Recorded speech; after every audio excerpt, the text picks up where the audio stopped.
श्री राम सीता की सीख ध्यान रखेंगे तो बच सकते हैं हर परेशानियों से।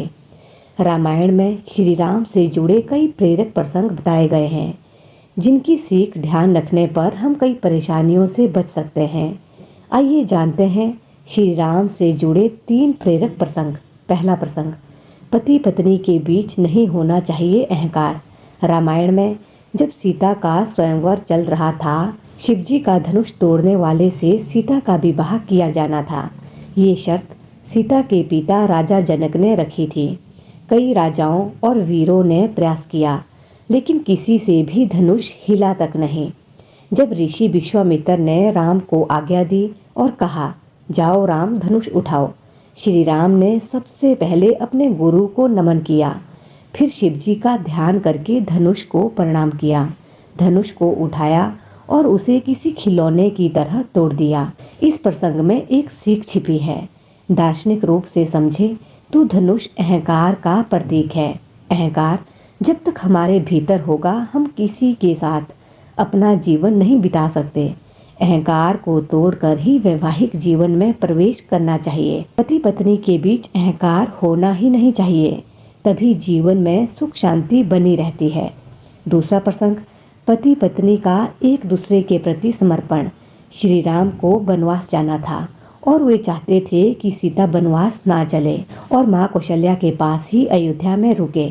कौशल्या जी भी चाहती थी कि सीता ना जाए, जबकि सीता जी श्री राम के साथ वनवास जाना चाहते थे। श्री राम ने सीता को समझाया कि वन में कई प्रकार के कष्टों का सामना करना पड़ेगा। वहाँ भयंकर राक्षस होंगे, सांप होंगे, वन की धूप, ठंड और बारिश भयानक होती है। तरह तरह की परेशानियां आएगी। इन सभी परेशानियों का सामना करना किसी राजकुमारी के लिए संभव नहीं है। श्री राम ने बहुत समझाया, लेकिन सीता ने वनवास जाने के लिए श्री राम और माता कौशल्या को मना लिया। सीता ने श्री राम के प्रति समर्पण का भाव दर्शाया और अपने स्वामी के साथ वो भी वनवास गई। समर्पण की इसी भावना की वजह से श्री राम और सीता का वैवाहिक जीवन दिव्य माना जाता है। समर्पण के भाव से ही पति पत्नी के बीच प्रेम बना रहता है। तीसरा प्रसंग, पति पत्नी को समझनी चाहिए एक दूसरे के मन की बात। वनवास जाते समय श्री राम, लक्ष्मण, सीता को गंगा नदी पार करनी थी। उस समय एक केवट ने अपनी नाव से इन्हें गंगा नदी पार करवाई थी। तब श्री राम के पास उस केवट को देने के लिए कुछ नहीं था। ऐसी स्थिति में सीता ने श्री राम के चेहरे पर संकोच के भाव देखे, तो सीता ने तुरंत ही अपनी अंगूठी उतार कर उस केवट को भेंट स्वरूप देनी चाहिए, लेकिन केवट ने अंगूठी नहीं ली।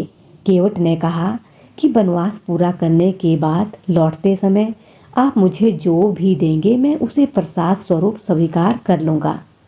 इस प्रसंग से यही सीख मिलती है कि पति पत्नी को हर एक स्थिति में एक दूसरे के मन की बात समझनी चाहिए। तो ये थी कुछ बातें जिनका हमें अपने जीवन में जरूर ध्यान रखना चाहिए और अमल करना चाहिए।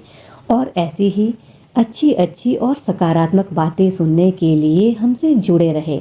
धन्यवाद। जय हिंद, जय भारत।